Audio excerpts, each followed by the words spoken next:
अखिल भारतीय किसान सभा ही देशातील पहिली शेतकरी संघटना 11 एप्रिल 1936 साली स्थापन करण्यात आली. काश्मीरपासून कन्याकुमारीपर्यंत 25 राज्यांमध्ये संघटनेचं काम सुरू आहे.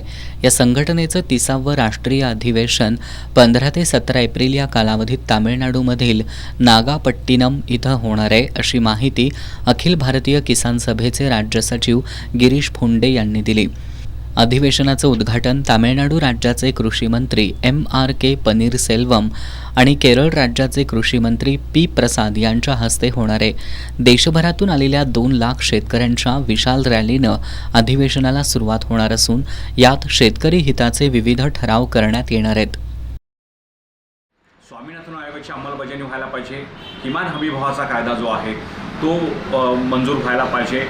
भूमी अधिग्रहण कायदा 2013 जो आहे त्याची अंमलबजावणी व्हायला पाहिजे. शक्तिपीठ महामार्ग असेल किंवा इतर एक्सप्रेसवे असतील आणि पुन्हा इतर प्रकल्प आहेत याच्यामध्ये शेतकऱ्यांची संमतीशिवाय जी जमीन घेतली जाते याला विरोध करण्यासाठी याच्यामध्ये ठराव जो आहे तो होणार आहे. पाण्याचे समन्यायी वाटप व्हायला पाहिजे. विजेचं खाजगीकरण करणारं जे काही उद्योगपती धार्जीनं जे काही प्रस्तावित वीज बिल आहे हे मागे घ्यायला पाहिजे.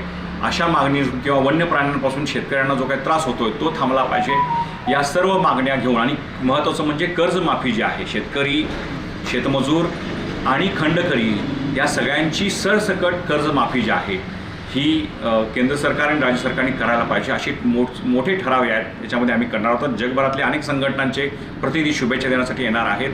महाराष्ट्रातून 200च्या वर डेलिगेट जे आहेत हे असणार आहेत. 2000 एकूण डेलिगेट प्रतिनिधी जे आहेत तिथं असणार आहेत. कोल्हापुरातूनही मोठ्या संख्येने यासाठी शेतकरी जे आहेत हे या अधिवेशनाला जाणार आहेत. असं अधिवेशनामध्ये मोठा निर्णय आंदोलनाचा होऊन राष्ट्रव्यापी आंदोलन शेतकरी विरोधी धोरणांच्या विरोधात छेडून केंद्र सरकारला शेतकऱ्यांच्या मागण्या मान्य करण्यासाठी भाग पाडण्यासाठी येणारं 30वं राष्ट्रीय अधिवेशन हे मैलाचा दगड ठरणार आहे. पत्रकार परिषदेला अखिल भारतीय किसान सभेचे प्रतिनिधी उपस्थित होते.